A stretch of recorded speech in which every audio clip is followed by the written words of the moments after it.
আমরা দেখাতে চলেছি পদ্মাসন প্রণালী। দু পা সামনে সোজা মেলে দিয়ে বসুন, তারপর ডান পা হাঁটু ভেঙে বা উরুর ওপর আনুন। অনুরূপভাবে বা পা ডান উরুর ওপরে এনে দু হাত সোজাভাবে হাঁটুর কাছে রাখুন। এই অবস্থায় হাঁটু দুটি মাটিতে ঠেকে থাকবে। মেরুদণ্ড সোজা রেখে বেশ সহজভাবে সামনের দিকে তাকাতেও পারেন বা চোখ বন্ধ রাখতেও পারেন, আপনার যেটা সুবিধা। আর 1 মিনিট থাকার পর পা বদলে আবার আগে বা পা তার উপর ডান পা টেনে বসতে হবে। এভাবে মোট 4 বার করতে হবে। তো এই আসনটি পদ্মাসন, এর অনেকগুলি উপকারিতা রয়েছে, সেগুলি আমি ভিডিওর মাধ্যমে বলে দিচ্ছি, আপনারা শুনুন, প্রয়োজনে নোট করে রাখবেন, অনেক উপকারে আসবে।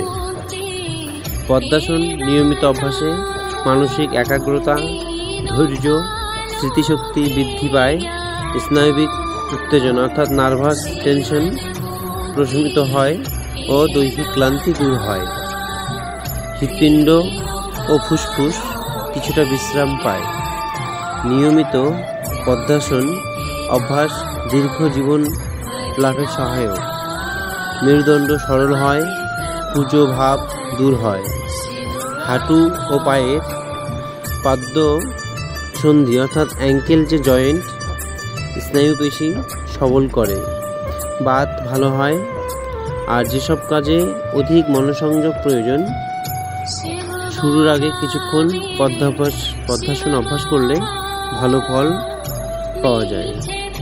এভাবেই আমাদের প্রত্যেক দিন নিয়মিত অল্প অল্প করেই আসনের মাধ্যমে দিনটি শুরু করা উচিত।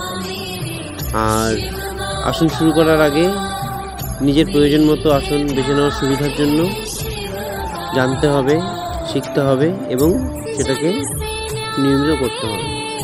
কিছু নিয়মাবলী থাকে, নির্দেশ, সতর্কতা থাকে, সেগুলো ভালো করে জানতে পারলে এই অভ্যাসে বা আসনের অভ্যাসের ক্ষেত্রে ভুল ত্রুটির সম্ভাবনা কম থাকবে এবং এর যে উপকারিতা সেগুলো পাওয়া যাবে।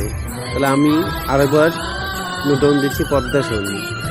তাহলে আমরা কীভাবে করব? 2 পা সামনে সোজা মেলে দিয়ে বসতে হবে। ডান পাটা হাঁটু ভেঙে বা উরুর ওপর আনতে হবে।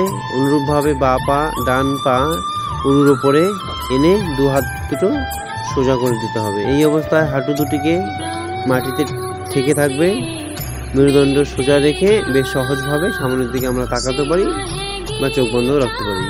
এবার যদি উপকারিতা সম্পর্কে আমরা আলোচনা করি, পদ্মাসন নিয়মিত অভ্যাসে মানসিক একাগ্রতা, ধৈর্য, স্মৃতিশক্তি বৃদ্ধি পায় ও স্নায়বিক উত্তেজনা অর্থাৎ নার্ভাস সিস্টেম প্রশমিত হয় এবং দৈহিক ক্লান্তি দূর হয়।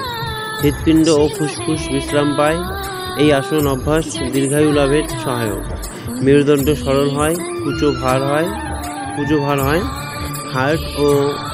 হাঁটু ও পায়ের পদসন্ধির অর্থাৎ অ্যাঙ্কেল জয়েন্ট, স্নায়ুপেশি এগুলোর জন্য সহায়ক। এছাড়াও স্নায়ুপেশি সবল করে, বাত ভালো হয়। যেসব কাজে অধিক মনোসংযোগ প্রয়োজন, শুরুর আগে কিছুক্ষণ পদ্মাসন করে তার ফল পাওয়া যায়। সবাই ভালো থাকবেন, সুস্থ থাকবেন। মোটামুটি বেশ কিছু আসন রয়েছে, তার মধ্যে আমি এক এক করে প্রত্যেকটি এই ভিডিওতে আপলোড করব।